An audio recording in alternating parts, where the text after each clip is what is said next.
What I would encourage someone to think about is actually to close their eyes and kind of go inside and think about all the ways that the arts supported them through the pandemic. Would my life be as rich? Would it be as meaningful? Would it have been as insightful or inspirational if I didn't have the arts? Because if you don't support the arts, there's no arts.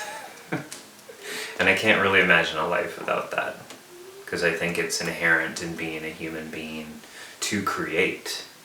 My name is Avery Grace, and I'm a creative writer, poet, playwright. I've written across a lot of different subgenres, and I would say that my art, ironically, it's kind of hard to talk about for somebody who's interested in words, but my art is really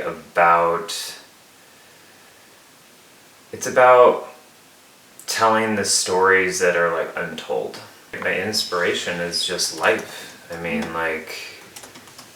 we've all heard that adage that life is stranger than fiction. It's I like fiction, but at the same time, there's so much to offer in life that goes unexplored. The pandemic affected me personally like it affected many of us. I was at home for the majority of the time with 3 children under the age of 10 who already were unschooled, so they were used to being at home all the time. And so when you're a parent,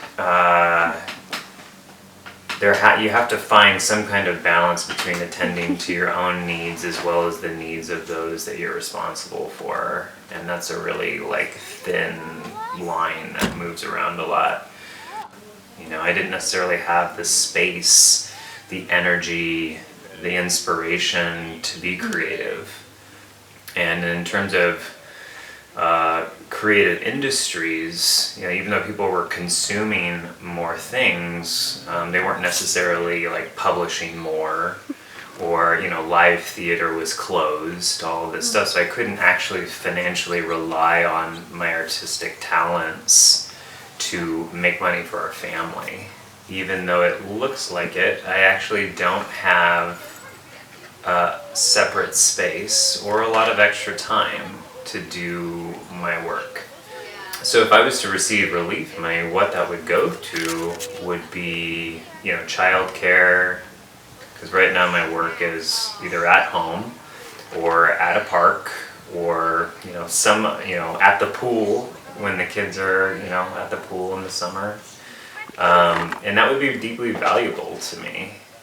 I feel very hopeful. I feel skeptically hopeful that following the pandemic, as well as these longer term movements for change, that we're kind of at the crossroads of a choice about what we want our world to look like as it changes. And that might seem frightening at first because we don't know, right? We don't know what's going to come after that. But there's this great Zen saying that I love. It says, not knowing is most intimate. And what that means also is that there's possibility. So whether it's through art or whether it's through whatever other work that you do, I'm hoping that folks take full advantage of that and feel empowered to use whatever talents, interests, or joys that they have to contribute to making our world and our lives what we want them to be.